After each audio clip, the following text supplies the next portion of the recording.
Bonjour tout le monde, bienvenue dans cette nouvelle émission. Aujourd'hui, nous allons parler des quêtes de vision. Et pour parler des quêtes de vision, j'ai le plaisir d'animer cette interview avec Gérard Longuet. Bonjour Bonjour, Gérard. bonjour à tous, bonjour à toutes, bonjour à toi, et merci de m'avoir convié pour ce moment privilégié. J'adore parler des quêtes de vision. C'est super parce que c'est quand même le sujet du jour. Euh, Bon, je te demande pas de te présenter parce que normalement, si vous me suivez, vous savez qui est Gérard parce que je l'ai interviewé il y a pas très longtemps dans Derrière le voile où il a parlé de son chemin, de son histoire. Donc, si vous voulez savoir qui c'est, eh ben, je vous invite à voir l'ancienne vidéo. Mais aujourd'hui, on va vraiment parler des quêtes de vision. Euh, eh ben, je te laisse commencer finalement à définir qu'est-ce que c'est qu'une quête de vision. Alors, bon, déjà, la quête de vision, c'est quelque chose qui est très ancien. Euh, Moi-même, quand j'étais enfant, dans différents films, je l'avais vu, j'ai vu quelques images comme ça de quête de vision. Et quand j'ai découvert ces pratiques, je me suis rappelé de ces images que j'avais vues quand j'étais enfant. Je pense que la quête de vision, finalement, elle correspond à deux choses. D'abord, elle doit correspondre à une quête, y avoir une demande. Je dois avoir une intention. J'ai quelque chose je me pose des questions, j'ai envie de comprendre comment je fonctionne. Je me trouve à un moment, par exemple, clé de ma vie. Je sais pas, j'ai 15, 20 ans et je me demande ce que je vais faire de mon existence, quelles études je vais entreprendre, etc. Où je vais aborder la crise de la quarantaine, de la quarante-cinquaine et je me dis, oh, voilà, donc j'ai une quête, j'ai une demande. Donc ça, c'est le premier point. La deuxième chose, cette quête, elle demande à être éclairée, elle demande à être comprise. C'est la raison pour laquelle je pense on peut y accoler le mot vision. C'est parce qu'en fait, on va faire une démarche et cette démarche de compréhension, d'éclaircissement, elle va se traduire par une compréhension, une vision des choses. C'est pas forcément par la vue, ça peut être par la compréhension, ça peut être par des intuitions, par des insights, des expériences de connexion, enfin, ou d'ouverture de conscience, enfin plein de choses dont on parlera certainement. Donc voilà, pour moi, déjà, la grande définition de la quête de vision, c'est je cherche quelque chose, je cherche à comprendre quelque chose de moi-même ou du monde, et je voudrais mettre de la clarté là-dessus. Quand je t'entends parler du mot vision, c'est plutôt un éclairage finalement. C'est C'est ça. avoir un éclairage sur son chemin. C'est pas Un une angle, vision. un Parce angle que de les gens conscience, souvent c'est pas une s'imaginent vision.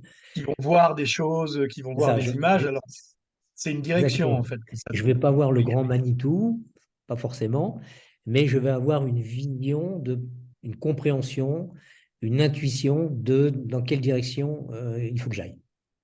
Il Hmm. peut y avoir évidemment des synchronicités, des choses très intéressantes qui se déroulent tout au cours de la quête et après. Et ça, j'imagine qu'on en parlera tout à l'heure parce que ça permet vraiment de prendre la mesure de la puissance de cette pratique. Hmm. Et donc, toi, tu en animes des quêtes Alors, de. moi, j'ai d'abord fait des quêtes de vision moi-même. J'en ai fait 5. Parce qu'à la base, normalement, on en fait 4. Mais bon, moi, j'ai besoin de répéter. Il y a une étape que je n'avais pas bien assimilée, donc j'ai décidé de la refaire. Donc, j'en ai fait 5 avant de commencer à les animer. Et j'anime des quêtes de vision, une par an actuellement, depuis une dizaine d'années. Hmm. Et j'imagine que tu en as fait avec certaines traditions. Oui. Enfin, est-ce que c'est la tradition, toi, de Lakota, enfin, Alors, que moi, t'as suivi au début? j'ai suivi effectivement des quêtes de vision dans la tradition Lakota, hein, qui sont des Sioux, en fait, des Grandes Plaines d'Amérique centrale. Euh, il y a plein de formes de quêtes de vision. Moi, j'aime bien cette formule-là. Pourquoi? Parce qu'elle se rattache à une tradition. Euh, je trouve que c'est difficile dans notre culture de créer in extenso quelque chose sans qu'il y ait des racines dans une tradition. Nos traditions à nous, celtiques, occidentales, judéo-chrétiennes, etc., sont un peu floues sur ces sujets. Donc moi, j'ai trouvé des enseignements extrêmement clairs, extrêmement dépouillés dans la tradition Lakota et auxquels j'ai adhéré immédiatement. Non pas parce que j'avais envie de devenir moi-même un Sioux, certainement pas, mais ces pratiques qui sont anciennes et qui ont été éprouvées avec le temps donnent entière satisfaction, même avec des personnes d'une culture différente, à condition évidemment euh, de garder le cadre, hein, et d'y mettre notre propre culture, sans dénaturer évidemment la pratique. Donc Hmm. évidemment, dit comme ça peut paraître un peu abstrait, ça peut être un peu bizarre. Donc peut-être dire deux mots sur la structure elle-même de la quête, si Mhm. c'est OK pour toi. Donc en moyenne, une quête de vision dure 4 jours pleins. Moi, dans la formule que je propose, il y a au minimum un jour avant et un jour après. C'est-à-dire que ça se déroule sur 6 jours. Un jour où on arrive sur le site. Il faut savoir qu'une quête de vision, l'idéal, c'est de la pratiquer dans un endroit de nature, pas forcément très sauvage, mais au moins un endroit où on est tranquille, où on ne va pas être dérangé, où on peut s'immerger dans un endroit naturel, si possible assez beau, c'est plus agréable. Donc la première journée, elle sert à, si j'ose dire, bah, arriver, on atterrit, on repère l'endroit, on se cherche, c'est-à-dire les participants se cherchent dans un espace de nature, un lieu où pour eux, ça paraît cohérent de s'installer là pendant 4 jours et 4 nuits. Euh, donc voilà, il y a une journée qui se passe comme ça, il y a un entretien évidemment avec moi, il y a un certain nombre de questions qui doivent être élaborées. Je reviendrai tout à l'heure sur qu'est-ce qu'il faut préparer en amont de trois bricoles qui sont assez intéressantes symboliquement. Ensuite, donc, le lendemain, au lever du soleil, j'amène la personne sur le lieu de sa quête où elle va rester pendant 4 jours et 4 nuits seule avec elle-même dans la nature. Je reviens la chercher donc au lever du soleil 4 jours et 4 nuits plus tard. Si elle est vivante. Elle est vivante. Je surveille que les corbeaux tournent, les vautours ne tournent pas autour. Alors, ça aussi, ça fait partie des choses extrêmement intéressantes dont il faut absolument parler si on veut comprendre l'intérêt de la quête de vision. Et le dernier jour, donc, ben, on a une journée de redescente. Là, on a un cercle de parole. Chacun peut déposer sa parole, dire ce qui s'est passé pour lui, partager son expérience.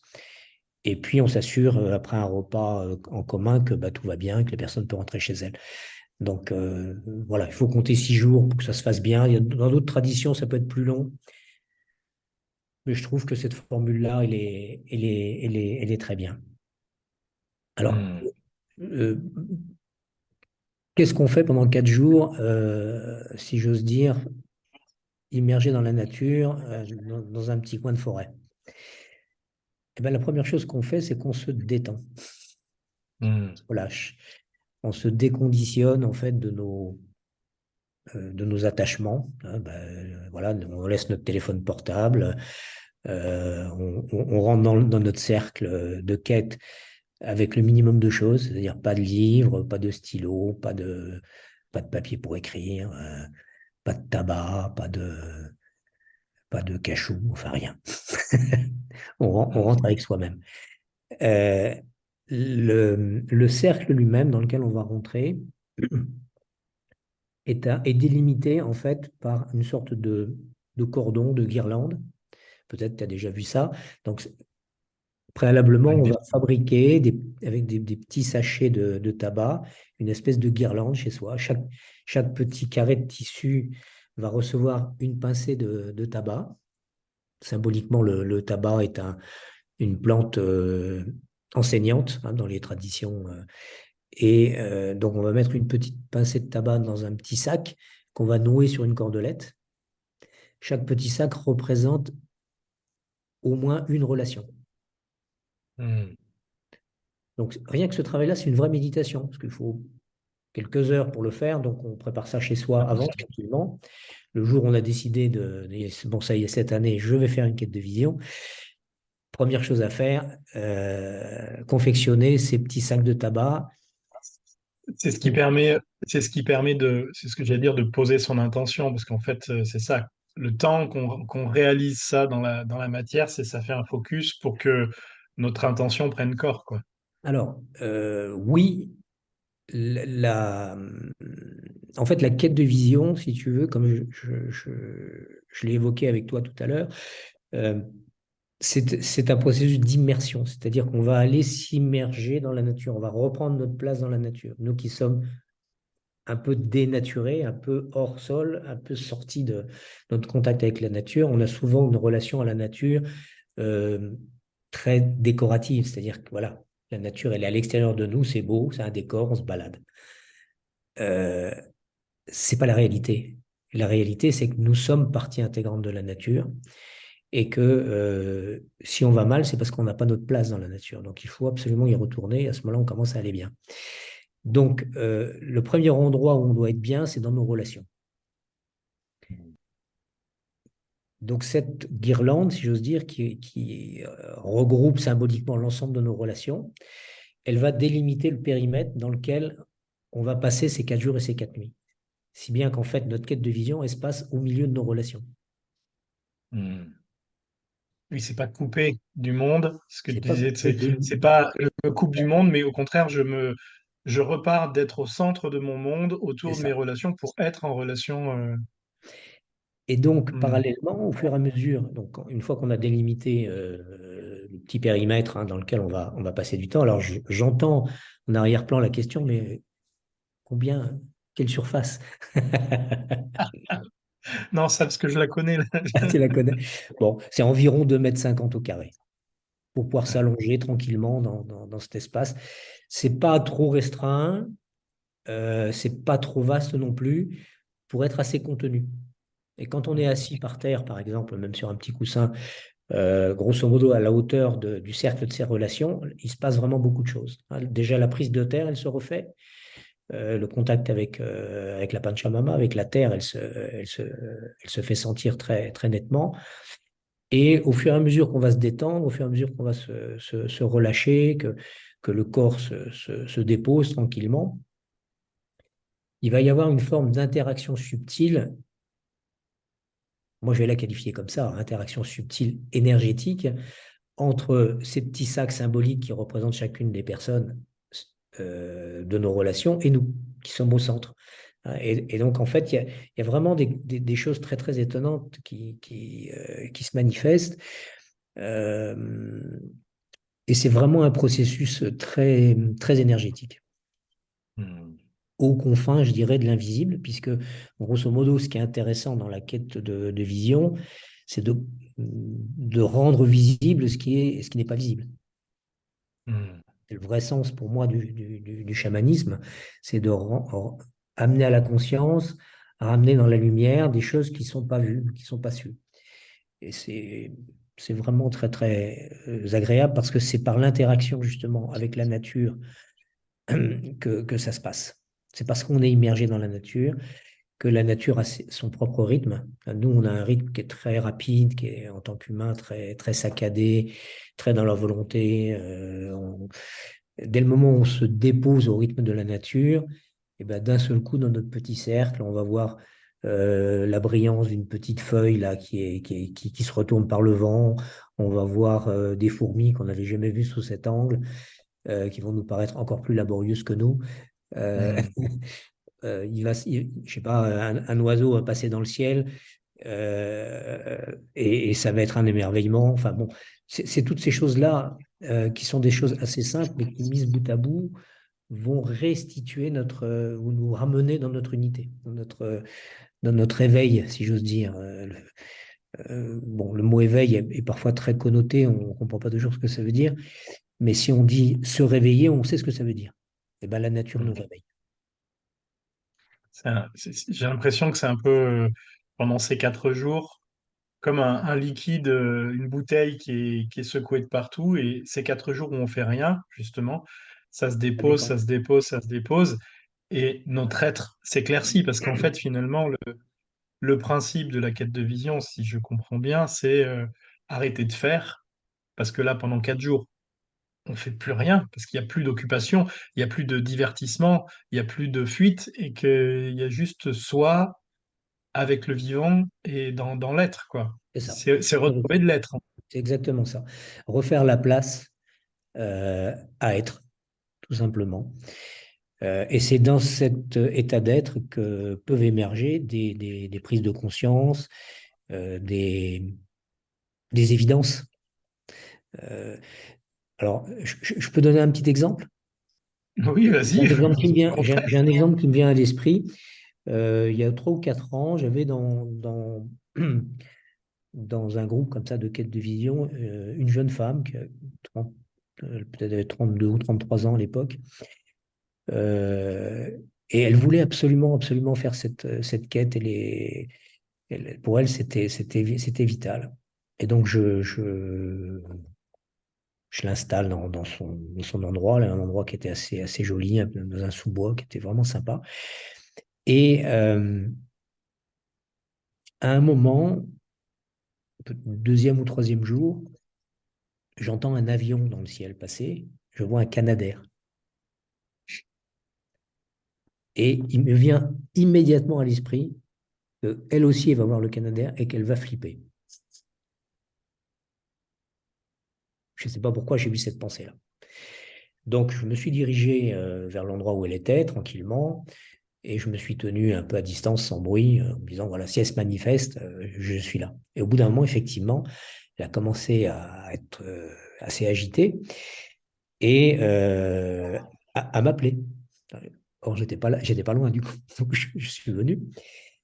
Et elle me dit, mais est-ce qu'il y a le feu? Qu'est-ce qui se passe? J'ai besoin d'être rassuré, etc. Je lui dis, écoute, justement, je suis là pour ça. Ne t'inquiète pas, c'est juste, il n'y a pas de feu, c'est juste un Canadair qui passe. Et, euh, et voilà, tu peux repartir. Donc, c'est très agitée par ses propres peurs, hein. Et au moment où elle me dit ça, euh, moi, j'ai une vision. Moi, j'ai une perception, vision d'elle. Hmm. Et je me dis, mais sa quête à cette femme, je me dis à moi, c'est la quête de cette femme, c'est qu'elle veut être mère. Elle veut être maman. Alors, on ne voit pas le lien entre le Canadair, le machin, le truc. C'est juste que moi, je fais cette connexion. Et donc, à la fin de la quête, on fait un tour de parole et elle me dit, le dernier jour, je rêvais que d'une chose, c'est d'être mère, de devenir mère. Donc, ce que je voulais dire, par cet exemple, c'est que d'une situation très ordinaire avec une demande, elle ne savait pas trop pourquoi elle était là, mais elle était là, agitée par ses peurs, par tout un tas de choses, elle a quand même laissé émerger le pourquoi elle était là. Et pour terminer avec ça, 2 mois après, elle était enceinte. Hmm. Alors que avant, elle n'y pensait pas spécialement. Donc, ça va nous chercher dans nos forces profondes, ça va nous chercher dans nos vrais projets de vie. Je pense que ces processus qui sont très archaïques, très anciens, vont vraiment nous chercher dans notre humanité. Et c'est la raison pour laquelle, d'ailleurs, les quêtes de vision ont beaucoup de succès dans nos pays, parce qu'on est tellement euh, tous déconnectés de nos intuitions, de nos perceptions fines, que quand on a l'occasion de mettre en place quelque chose de ce style, ça donne tout de suite des résultats.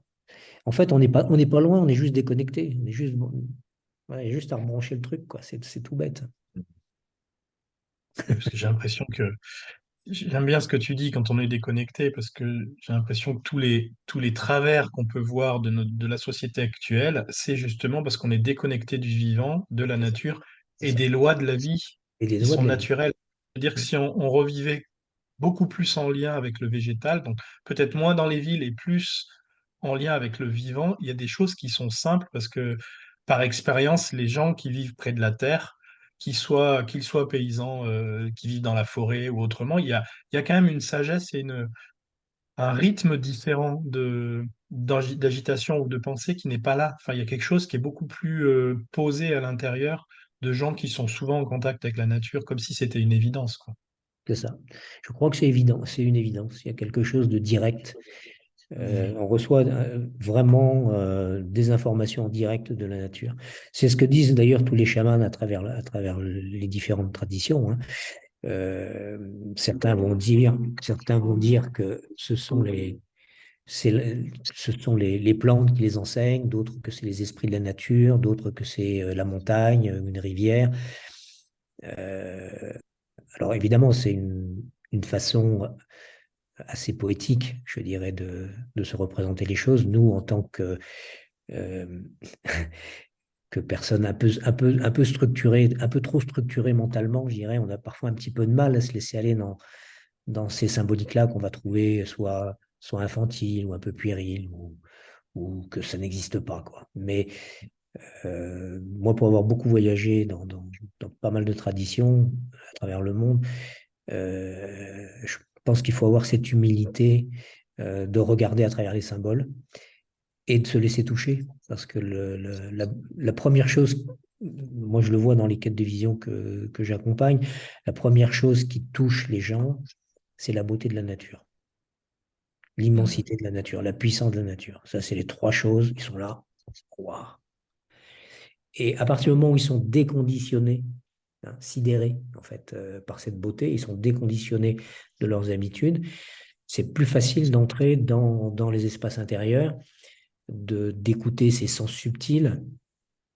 On parlait de vision tout à l'heure, il n'y a pas que la vision, hein, évidemment il y a l'audition, il y a l'air qu'on respire, il y a toutes les sensations aussi qui viennent toucher le corps. Et puis, dans nos cercles comme ça, ce qui se passe, c'est qu'on a le rythme de la nature. On se réimprègne du rythme de la nature. Quand tu as le soleil qui se lève, ben, il met un certain temps à venir au zénith. Et toi, tu vas monter aussi en énergie en même temps. Puis après, ben, voilà, ça stagne un peu. Puis le soir, ça repart. La nuit, c'est un autre monde. La nature, la nuit, c'est hallucinant, quoi. C'est d'une richesse. Et les obstacles principaux d'ailleurs à ça, j'en ai évoqué un tout à l'heure, c'est la peur. Le premier, c'est la peur. Hein, c'est-à-dire que est-ce que je peux me sentir suffisamment sécure pour ne pas avoir peur d'une petite fourmi? Euh, voilà, donc Ou d'une petite souris qui passe la nuit avec le bruit qu'elle fait, tu as l'impression que c'est un truc comme ça. c'est vrai. Parce que c'est multiplié la nuit. Alors c'est pour ça qu'il faut vraiment, enfin, moi je pense qu'il faut, ça c'est mon point de vue, mais évidemment ça ne vaut que que ce que j'en dis. C'est aussi la raison pour laquelle je pense que les quêtes de vision, il faut les faire encadrer pour Mm. pas s'installer n'importe où, pas prendre de risques inutiles. Quand nos perceptions changent et que nos capacités physiques aussi changent, parce que comme on jeûne dans ces quêtes de vision, on a moins d'énergie physique. L'énergie, par exemple, si tu t'es mis, tu t'es installé parce que c'était magnifique au bord d'un ravin et que c'est tellement beau et que tu n'as pas l'énergie physique de vraiment faire attention à toi, euh, il y a possibilité de prendre un risque. Donc moi, je suis extrêmement prudent là-dessus. Je, je- Mm. je garantis, j'allais dire, une sécurité. Alors évidemment, les gens, je les laisse être responsables d'eux-mêmes et d'être adultes, d'être grands. Mais en même temps, j'attire l'attention sur les risques éventuels. Moi, par exemple, ça m'est arrivé, je peux le dire parce que ça m'est arrivé à moi. Euh, je crois que ça devait être ma deuxième ou troisième quête de vision. J'étais un peu à la bourre sur sur mon arrivée et je suis arrivé sur le lieu de la quête. Il devait être 16h30, 17h. J'ai trouvé un endroit sublime, juste avant le coucher du soleil. C'était magnifique. J'ai juste pas compris que le lendemain matin, dès 9h, c'était en plein soleil.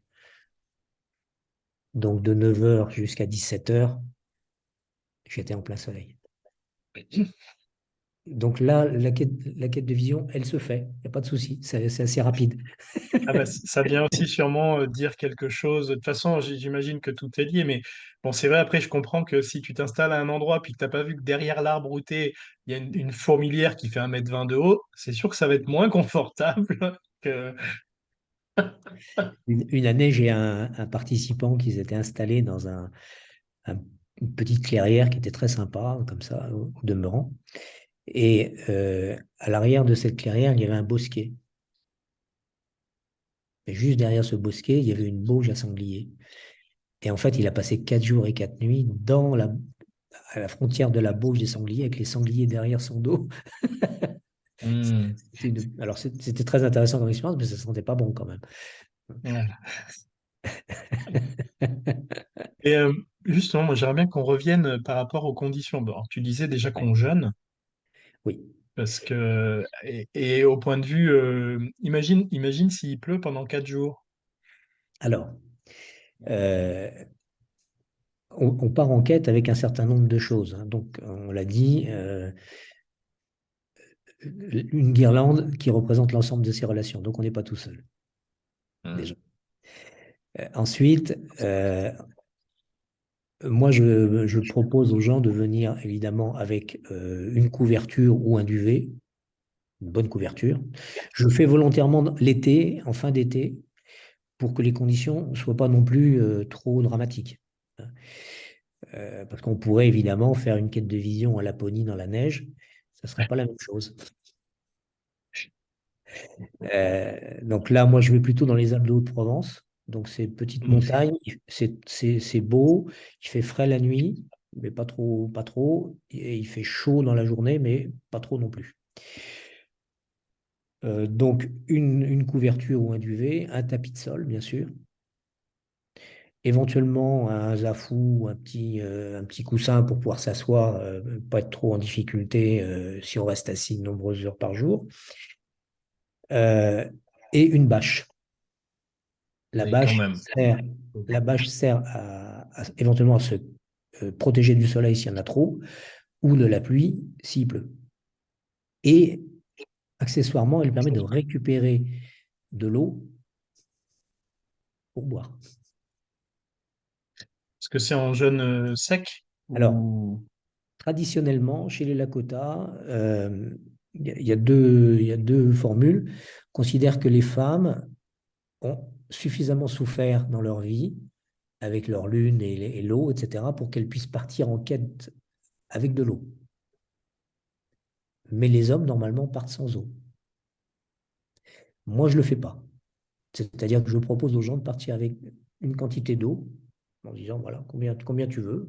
Tu veux 3 litres, tu veux 5 litres, tu les emmènes, c'est là.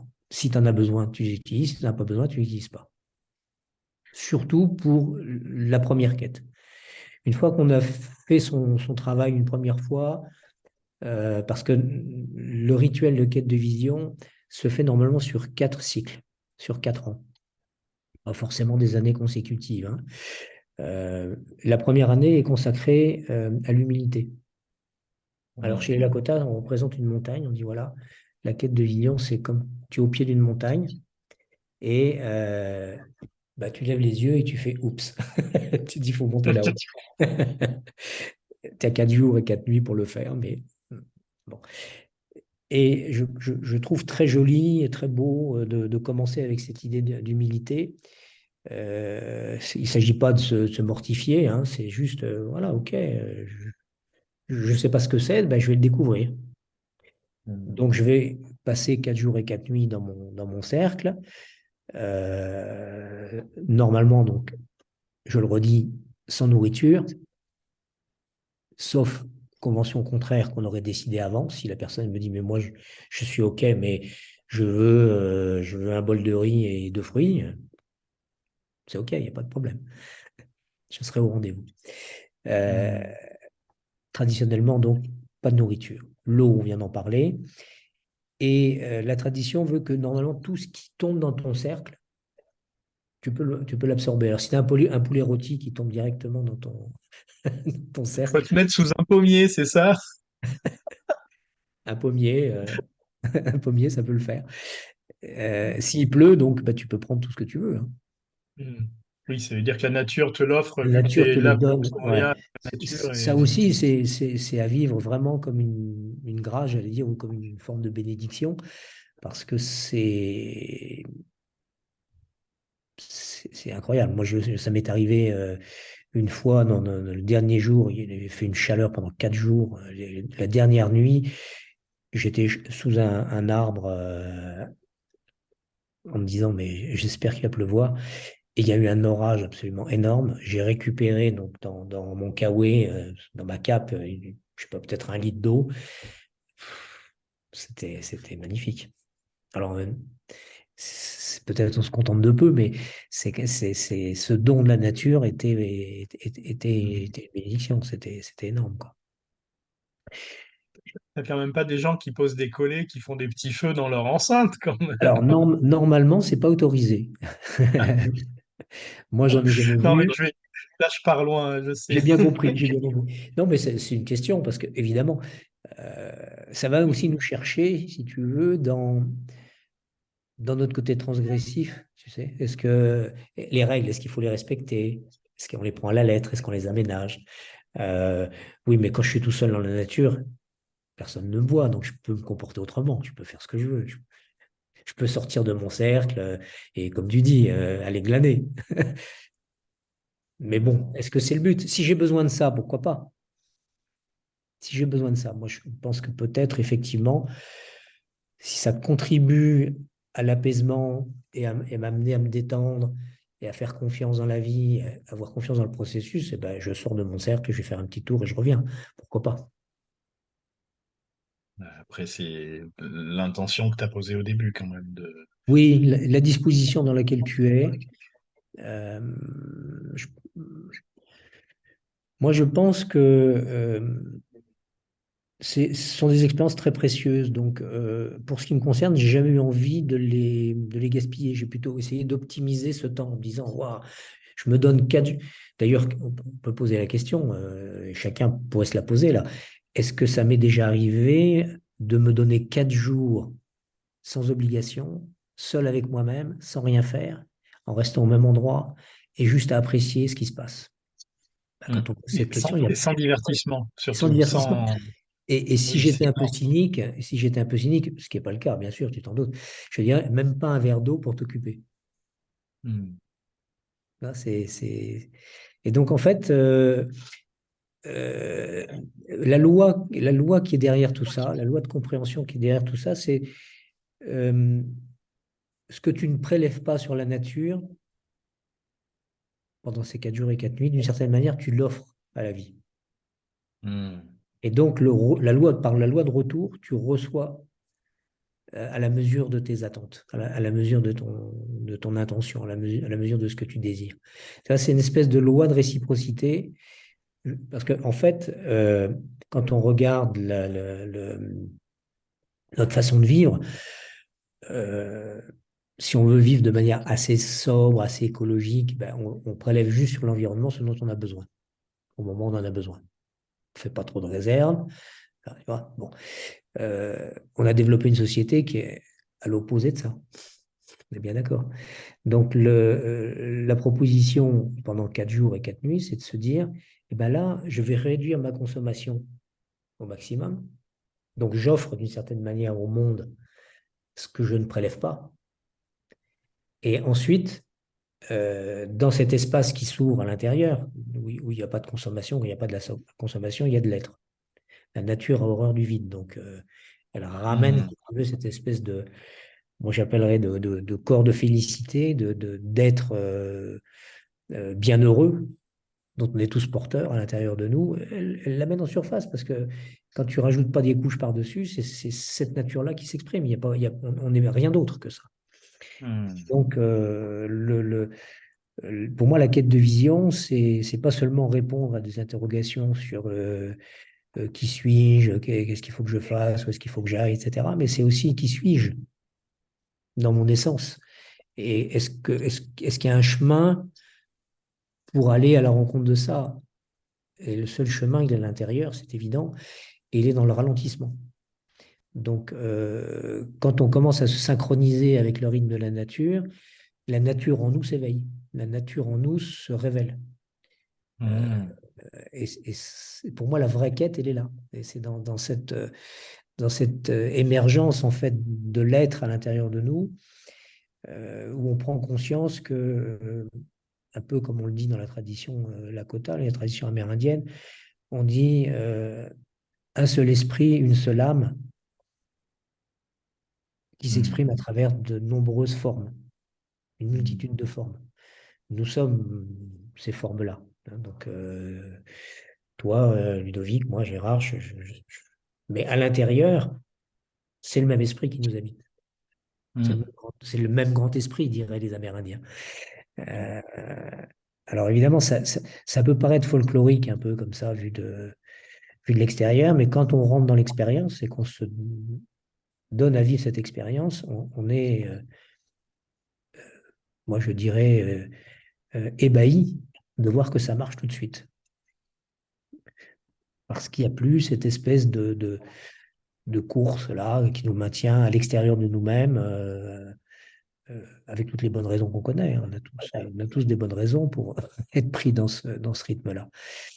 Et donc la première quête, comme je disais tout à l'heure, est consacrée plutôt à à la recherche d'une forme d'humilité. Hmm. Le deuxième cycle, lui, s'intéresse plus à la volonté. C'est-à-dire, tu sais ce qui se passe quand tu le fais la première fois. Donc, la deuxième, tu te dis, bon, ouais, j'y vais en conscience, mais bon, je sais que voilà, ça va me demander quand même de la présence, de l'énergie, et que plus d'une fois, il y a des gens qui se disent, ben non, je vais sortir, je vais pas rester. Et puis bon, voilà. Hmm. Éventuellement, la personne vient me voir, on discute, elle boit un verre d'eau, elle retourne dans son cercle, elle finit sa quête. Hein. Donc, ça se passe toujours bien. La troisième étape, donc je reprends mon idée de la montagne. Hein. Humilité, je suis en bas de la montagne. Volonté, je commence à gravir le flanc. La troisième étape, j'arrive au sommet de la montagne. Donc là, je suis plus dans ce que je vais appeler l'authenticité. Je vais être avec moi, je sais que j'ai un potentiel, j'ai déjà fait deux cycles. Euh, et là, du haut de la montagne, je vais commencer à avoir une vision globale Hmm. à 360 degrés. Mais je vais voir quand même les choses à distance. Euh, Traditionnellement, c'est dans cette troisième année que le quêteur reçoit sa vision. Hmm. Ça ne veut pas dire qu'il n'y a pas des visions avant, mais la vision ultime qui est contactée ou connectée dans la troisième année, c'est celle de ce qu'on appelle le porteur de paix ou porteur de pipe. Hein. Traditionnellement, donc, on sait que chez les Indiens, il y a ce fameux calumet de la paix qui reste assez mystérieux pour nous, notre culture. Et en fait, les porteurs de pipe sont en fait des porteurs de paix, de paroles de paix. L'idée, c'est que quand on a fait ces trois premières phases, là, ces trois premières étapes de quête, on est suffisamment apaisé pour pouvoir commencer à organiser des cercles de parole en tant que porteur de pipe. Hmm. La vision en fait de la pipe sacrée est donnée normalement dans la tradition Lakota à ce moment-là. C'est-à-dire qu'en fait, excuse-moi de le dire comme ça, parce que peut-être pour certains, ça n'a pas beaucoup de sens, on peut le traduire autrement après, mais donc le grand esprit, l'esprit qui incarne en fait, qui s'incarne dans la nature, envoie, si j'ose dire, une vision à la personne qui est en troisième quête, là, et lui dit, voilà, maintenant, énergétiquement, tu reçois ta pipe. Alors, ça veut dire quoi, cette pipe? Une pipe, ça se compose de deux morceaux. Il y a un creuset qui symbolise le féminin, le- le- l'élément qui va permettre la transformation, la naissance, une sorte de transmutation. Et puis, le tuyau de la pipe qui lui est masculin. Donc, normalement, quand on fabrique ou qu'on reçoit sa pipe à la troisième année, on n'est pas censé la connecter. On a les deux morceaux. Donc, il faut Hmm. aussi garder normalement cette humilité de se dire, bon, bah, ma pipe, je la mettrai en fonction que l'année prochaine. Mais il y a tout un travail comme ça. Donc, c'est une union, évidemment, des qualités masculines et féminines en soi. Le tabac, lui, symbolise en fait la transformation, la matière qui est en transformation, hein, qui va vers l'invisible. Le feu, bah, évidemment, ça va de soi, c'est l'outil qui permet la transformation. Et symboliquement, ce sont vraiment des choses qu'on expérimente dans cette quête de vision, tout en étant très naturellement, je dirais, ouvert à ce qui se passe. On cherche pas quelque chose de particulier. Euh, Très souvent, les quêteurs euh, connectent des informations. En fait, dans cette espèce d'état où l'attention est juste présente, mais où on ne cherche pas quelque chose. Il y a des connexions qui se font dans le cerveau et on prend conscience d'un certain nombre de choses. Alors, on va réaliser, je ne sais pas moi, que euh, euh, bah, peut-être que le métier qu'on fait n'est pas exactement celui qu'on aimerait faire. Et il y a des choses qui vont nous renseigner sur la direction à prendre. Alors évidemment, le bon sens, c'est qu'à la sortie d'une quête de vision, on ne prend jamais aucune décision De manière hâtive. de manière hâtive et engageante. Hein. Euh, Oui, l'année donc dernière, ça, l'année dernière, j'ai un jeune prof de maths qui était là à la quête de vision et type que j'aime beaucoup, qui est vraiment super. Et à la fin de la quête de vision, il me dit non, je suis vraiment pas fait pour ça. Je vais être prof de maths, je vais arrêter. Je vais faire boulanger. Je vais faire un- alors je vais dire un CAP ou un BEP, enfin, je ne sais pas, de boulanger. Je lui dis, écoute, ne t'énerve pas, prends ton temps. Euh, et je l'ai eu au téléphone, là, il y a quelques semaines. Et il m'a dit qu'il avait commencé son son cursus de formation. cursus de boulanger. Ouais, Et, c'est chouette. et voilà, mais voilà, c'était pour lui, c'était tellement évident, quoi. Euh, donc chacun son truc, hein, et je pense que, comme on l'évoquait au début, le premier élément, donc c'est qu'est-ce que j'ai envie de changer, c'est quoi mon intention, et ensuite rentrer dans le cercle pour se laisser porter par la nature qui, elle, va apporter les Hmm. éléments qui permettent de comprendre que, ben voilà, soit c'est faisable, soit c'est pas faisable, soit la vie, elle nous veut ailleurs. Moi, c'est ce que je dis souvent, mais où est-ce qu'elle te veut, la vie? Moi, personnellement, je Hmm. ne sais pas, j'en sais rien. Demande à la vie ce qu'elle veut de toi. C'est- Comme moi, c'est un petit peu, finalement, la quête, c'est peut-être d'éclaircir son intérieur et de s'éclaircir soi, en fait, de clarifier un peu où on en est, les décisions qu'on a prises, les chemins qu'on prend. Et c'est des fois, j'ai l'impression qu'on peut être pris dans des projections, des illusions, des choses comme ça, et que ça vient D'être, ouais, d'être, déconstruire peut-être c'est ou ça. dépolluer un peu notre vision En pour fait, qu'on puisse être en harmonie avec soi, quoi. la première chose peut-être qui est importante dans cette affaire, c'est d'accepter l'idée que nous sommes à la fois très conditionnés par notre éducation, par notre façon de vivre, par notre manière de penser, et aussi très complaisants. Hmm. On exerce beaucoup oh, oui, bon, on a beaucoup de circonstances atténuantes, quoi, hein, être comme on est. Euh, et moi, ce que je trouve merveilleux dans ces rituels comme la quête de vision, c'est que là, tu prends une décision et te confrontes à la réalité, c'est-à-dire, comme je le disais tout à l'heure, hein, tu t'assois en plein soleil, et ben tu comprends pourquoi tu es là, quoi. Et le coup d'après, ben, tu fais un peu plus attention. Et pour moi, c'est une bonne façon d'apprendre, comme tu le dis, à se dégager, à se dépolluer, mais aussi à s'aimer. Ne pas Ouais. s'infliger des trucs absolument monstrueux sous prétexte que peut-être ça va nous faire avancer. Moi, je ne crois pas à la voie de la souffrance. Je crois à la voie de la justesse. Hein. Vraiment, voilà, ça c'est bon pour moi. Je dis OK, je le fais. Et en retour, je vais avoir quelque chose de positif. Si je me mets en porte-à-faux par rapport à la réalité, la nature est beaucoup plus puissante que nous. Euh, je parlais des sangliers tout à l'heure. Bah, je suis désolé, si tu t'installes ton cercle sur le passage d'une troupe de sangliers en pleine nuit, tu vas être réveillé. Hein. C'est pas eux qui vont bouger. Non, ça c'est sûr. Donc ce rappel aux lois de la nature est très intéressant. Et C'est très puis, ce que tu disais, la première quête, c'est l'humilité. C'est que souvent, l'ego, l'importance qu'on se donne, on s'imagine plein de choses. Sauf que dans la réalité, comme tu dis, face à la nature, on est tout petit, quoi.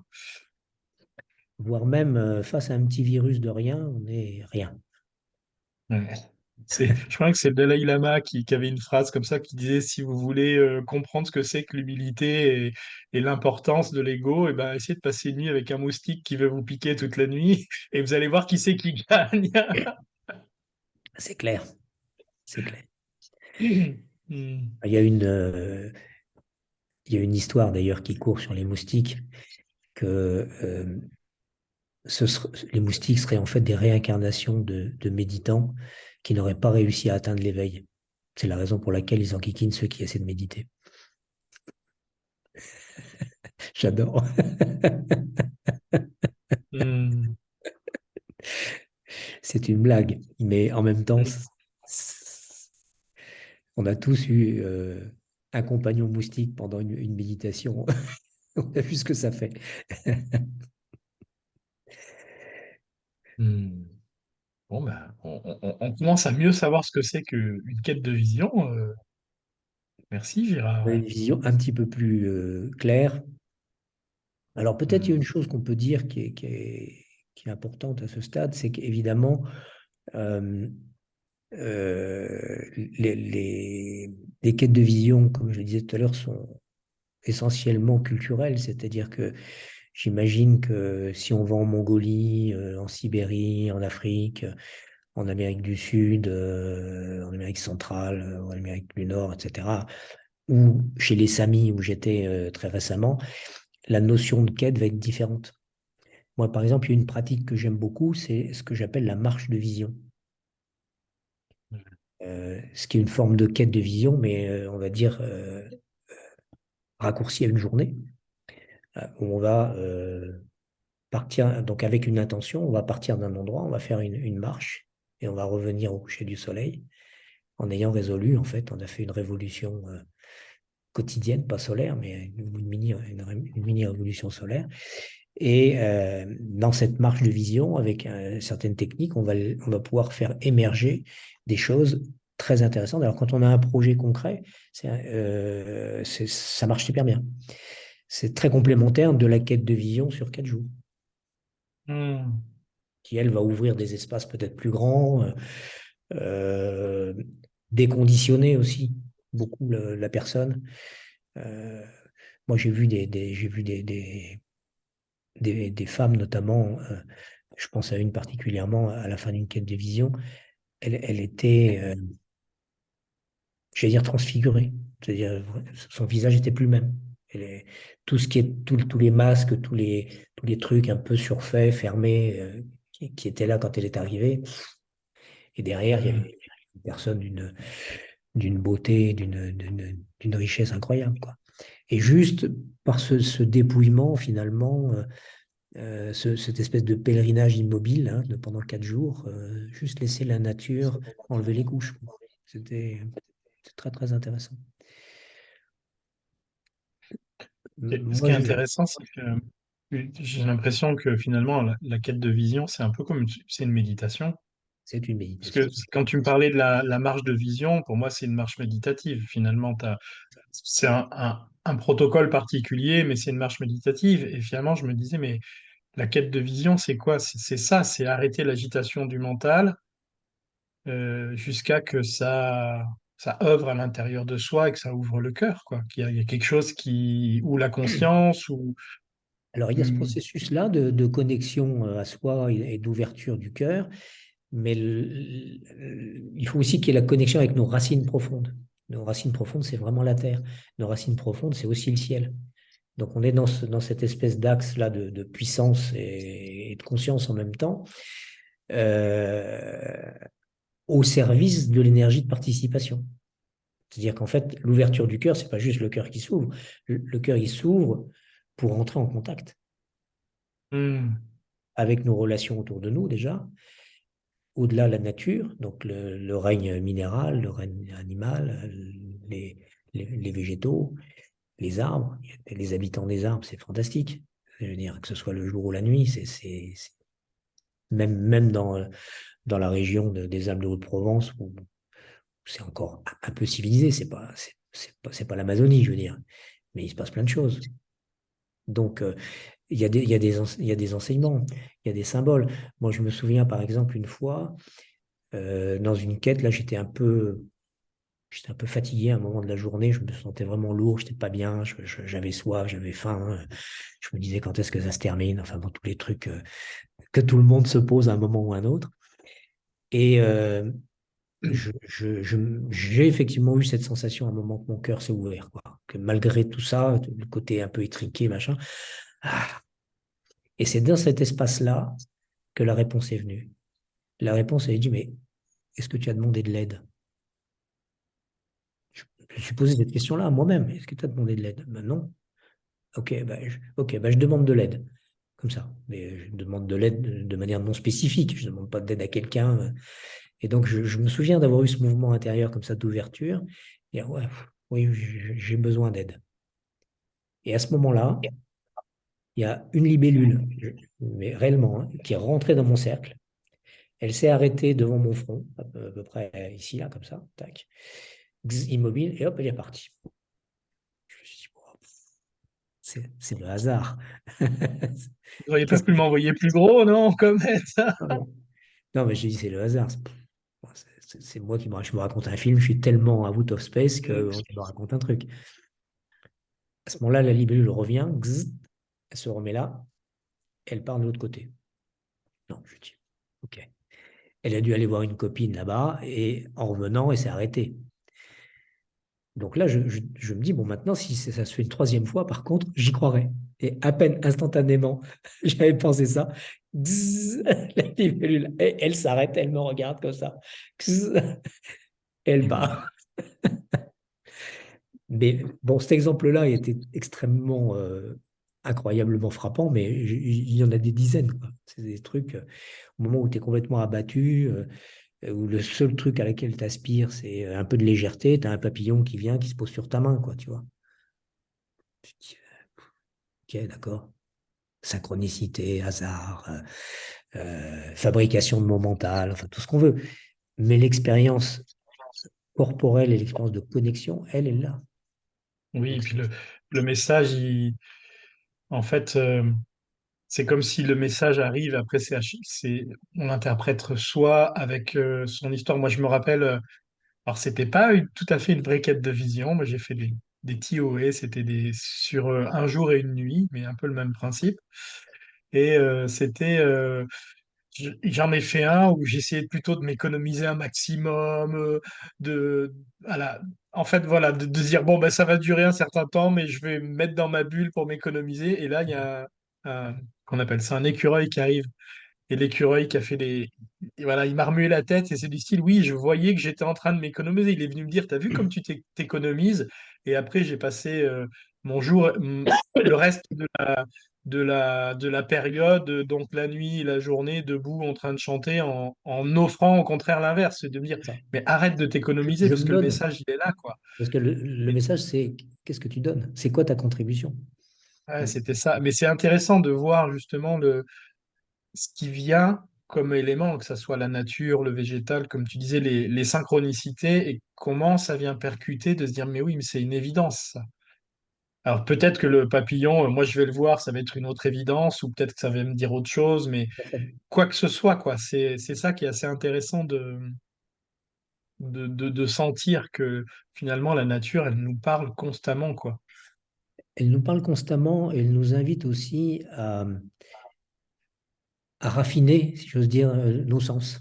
à avoir des sens plus fins, plus subtils, plus à l'écoute, plus délicats, plus dans la réceptivité, moins dans capter, voir des choses, les interpréter, etc. Et plus dans ce message silencieux que la vie finalement nous donne en permanence et auquel évidemment on est souvent peu réceptif du fait de nos occupations si importantes.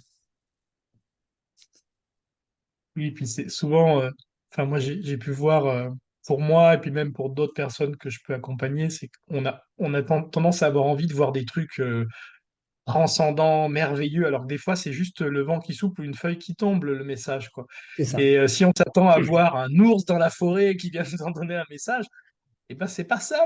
Mais que Si des ça fois ça arrive, il peut ne être faut pas une rester dans ton cercle, il faut information. courir. Oui. C'est que vraiment tu t'es pas mis au bon endroit. C'est ça. Mais ça peut, hein. Oui. Ça peut. Bon, dans nos régions, c'est un peu plus délicat, mais parfois, il y a vraiment des rencontres avec des animaux incroyables, notamment des biches ou des petits cerfs, là, qui sont des chevreuils qui sont assez curieux. Et quand tu es immergé comme ça dans un petit coin de forêt pendant quelques jours, bah, tu n'es plus tout à fait la même personne, tu fais partie de la nature, donc tu les déranges pas. Donc ils vont venir, ils Oui. vont goûter leur truc à côté de toi, et toi tu chiales comme une madeleine parce que c'est trop beau, quoi. Donc il y a Mm. cet aspect-là qui est important. Euh, je pense que parmi les personnes qui écoutent tes émissions, tes propositions, évidemment, beaucoup vont chercher quelque chose derrière tout ça. C'est-à-dire que la reconnexion, c'est une chose, l'harmonie avec la nature, c'en est une autre. La rencontre avec soi, évidemment, c'est quelque chose d'important. Mais ce qui est peut-être au-delà de tout ça, c'est aussi le sentiment d'unité, de faire partie d'un tout, de rejoindre quelque part le grand tout, faire l'expérience de cette connexion avec ce qui est plus grand que nous. Moi, j'ai l'intime conviction que quand on est un chercheur ou une chercheuse authentique, réelle, on ne peut pas, à un moment ou à un autre, éviter cette expérience. On est obligé d'y aller. Alors, sous une forme ou Mm. sous une autre, mais ces quêtes de vision sont vraiment des bons moyens assez rapides, assez concentrés, très sécures pour aller dans cette expérience d'unité sans bricolage. Vraiment avec toute l'innocence, en fait, qui est nécessaire pour atteindre ces états, quoi. Donc, Mm. je sais qu'en tant que pratiquant de la méditation depuis 5 décennies, ouf, quand même, quand même, en le disant, ça fait peur. J'ai toujours une joie immense à rentrer dans ces cercles de quête de vision parce que ça m'amène au cœur tout de suite du processus de méditation, comme tu disais tout à l'heure. Il y a plus de pratique, il y a juste s'abandonner à l'expérience de l'être, quoi. Donc c'est vraiment c'est un beau cadeau que tu fais à tes auditeurs de leur donner envie d'entrer dans ces espaces, s'ils ne l'avaient Mm. pas déjà avant. Merci. Et moi, j'ai une question qui me vient là, c'est quand tu accompagnes ces quêtes de vision, parce que toi aussi, tu es là pendant 4 jours, finalement, Oui, exact. à soutenir un peu cette énergie, et il se passe quoi pour toi pendant Alors, ces 4 jours? c'est pas soutenir un peu. Oui. Euh, pendant 4 jours et 4 nuits, je tiens un feu conscient. En fait, j'ai fait fabriquer par un artisan ce que j'appelle moi un athanor, c'est-à-dire une sorte de four fermé avec un système pour évacuer la fumée. Et 24 heures sur 24, pendant 4 jours et 4 nuits, je maintiens ce feu conscient, symboliquement donc comme étant la représentation de ma présence auprès de chacun. Donc, moi, dans les quêtes que j'anime, euh, je- j'accueille en général 8 personnes seulement, pas plus, pour pouvoir m'occuper bien des gens, puisque je suis là pour eux, pour chacun d'eux. Donc, je suis, j'allais dire, devant mon feu. parfois assis, parfois allongé, parfois debout. Et je suis en connexion directe avec chacun des participants. Ça peut paraître très prétentieux, mais c'est l'art d'accompagner une quête, hein, c'est de s'ouvrir à cet espace-là. Et en général, quand quelque chose se passe pour la personne, je suis informé. Je me Hmm. souviens d'une année, ça faisait 1 heure à peu près que les quêteurs étaient en place. Je commençais moi juste à bien être d'aplomb là sur mon camp de base. Et d'un seul coup, je pense à une des participantes, mais je la vois, quoi. Je me dis, bon, oh là, il se passe un truc, il faut que je sois vigilant, je m'occupe d'elle. Donc à distance, je nettoie son espace, enfin, je fais ce qu'il y a à faire. Et d'un seul coup, je sens une présence dans mon dos. Je me retourne, elle était là. En fait, elle avait quitté son cercle, elle était venue derrière moi et elle me dit, là, je ne peux pas rester dans mon cercle parce que à l'endroit où je me suis mis, il y a plein d'épines en fait de châtaignier, de bogne là, de châtaignier, et ça a percé mon matelas. Et donc, bon, il y avait un autre truc en même temps, donc je lui ai fait un soin énergétique, et puis ensuite, je lui ai donné un matelas qui ne se perçait pas, elle est retournée dans sa quête. Donc, tout ça pour dire que même au début, j'ai su que pour elle, il y avait un truc qui allait pas. Je ne savais pas quoi, bien sûr.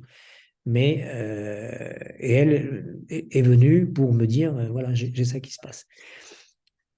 Donc, tout au long des 4 jours et 4 nuits, je suis dans une sorte d'état de réceptivité, je dirais, de semi-méditation, de semi-éveil, de semi.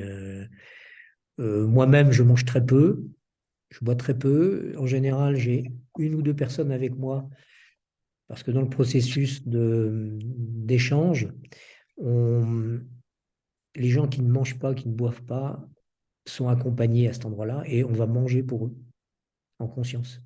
Comme moi, je m'occupe d'eux avec le feu, etc. Quelqu'un va manger pour eux.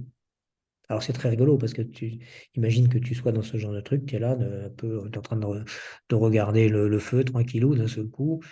Tu te dis là, il faut absolument que je mange un quartier de pêche pour Gérard parce que. Et hop, tu vas aller te manger ton petit quartier de pêche. Et quand tu parles 4 jours après avec les personnes, il te dit, oh, il y a un moment, je me suis dit, Gérard, je vais le tester, je vais voir si, si je veux que quand je demande une pêche, si j'en ai. C'est marrant de voir cette circulation comme ça, Hmm. assez subtile d'énergie et d'information. Hein, je pense que quand on rentre dans ces espaces que j'appellerais moi de super conductivité, super connexion, les informations circulent plus facilement. Donc le fait que toi tu manges pour d'autres, les Hmm. gens n'ont pas faim. J'enseigne aussi aux gens des techniques en fait qui sont pas des techniques de survie, mais qui sont des techniques de prélèvement de l'énergie directement dans l'énergie des éléments. Par exemple, quand tu as soif, j'enseigne une technique pour prélever directement l'énergie de l'eau sans passer par l'eau. Si tu as faim, Hmm. avec la nourriture. Et c'est si tu as froid, c'est pareil, il y a des techniques aussi pour réchauffer ou rafraîchir le corps, etc. Donc, les gens rentrent dans leur cercle avec ces outils-là. Et ils savent que Hmm. pour les 4 jours et 4 nuits, une équipe est là pour veiller sur eux. Mais c'est vraiment dans l'invisible, hein. C'est quelque chose d'assez déroutant pour nous occidentaux qui avons besoin toujours de mettre des explications sur des choses.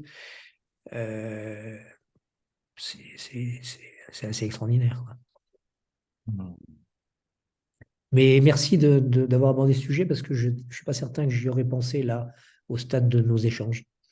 C'est important d'avoir Hmm. cet autre aspect des choses, quoi.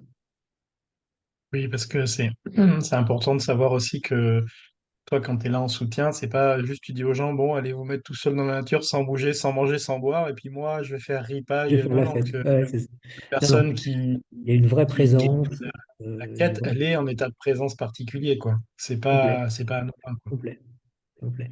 Et d'ailleurs, euh, quand les quêteurs sortent de leur quête, alors c'est moi qui vais les chercher dans leur cercle déjà, et je les ramène, et tous témoignent comment dirais-je, de la qualité de cette connexion qui existe tout au long des 4 jours, où ils se sentent pas seuls, mais c'est pas juste dans leur tête. Ils sont bien seuls dans leur cercle, au milieu de leur relation, mais il y a cette connexion, et quand il y a quelque chose qui se passe, je sais pas, une peur, des rêves, des perceptions bizarres, ils savent que c'est là, il y a le feu, ils peuvent se connecter aussi à ce feu-là et en tirer l'énergie dont ils ont besoin.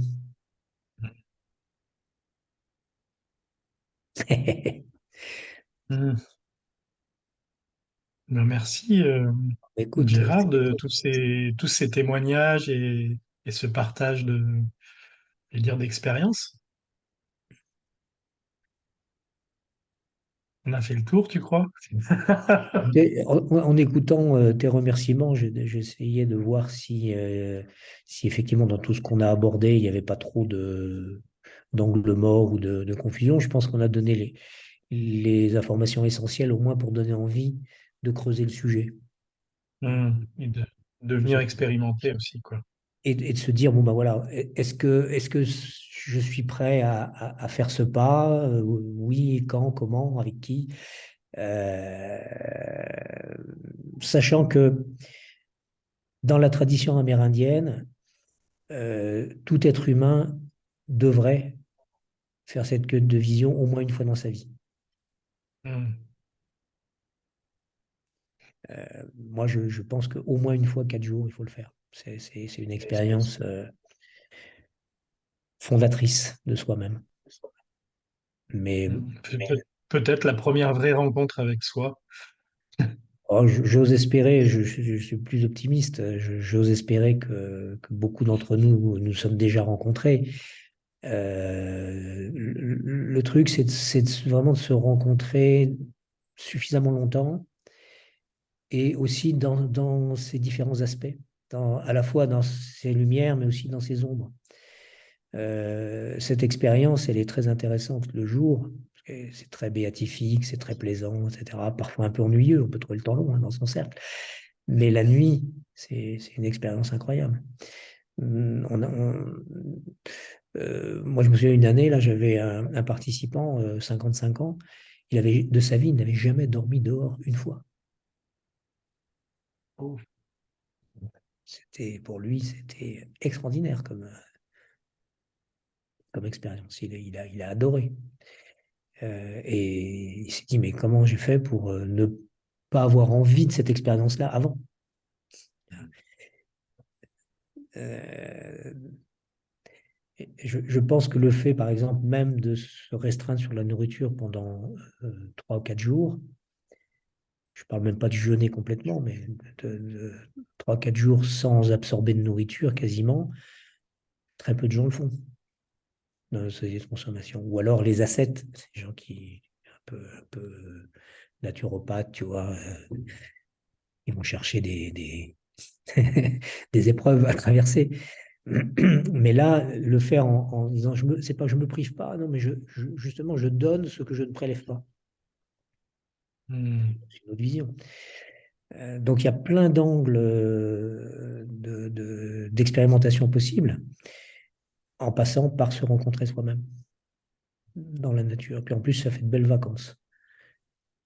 Moi, ma proposition, je la donne du côté de Sisteron, donc dans la montagne, là. C'est une vue extraordinaire. Il y a un petit torrent de montagne à côté. Il n'y a que nous en plus. Il n'y a personne d'autre. C'est topissime. C'est des vraies vacances. J'attends, moi, avec impatience, la nouvelle expérience fin août. Et ben voilà, si, Voilà, c'est si dit. la quête de vision, ça vous parle, vous savez que fin août, il y en a une avec Gérard. Après, ben, ça sera peut-être aussi avec quelqu'un d'autre qui vous parle et qui...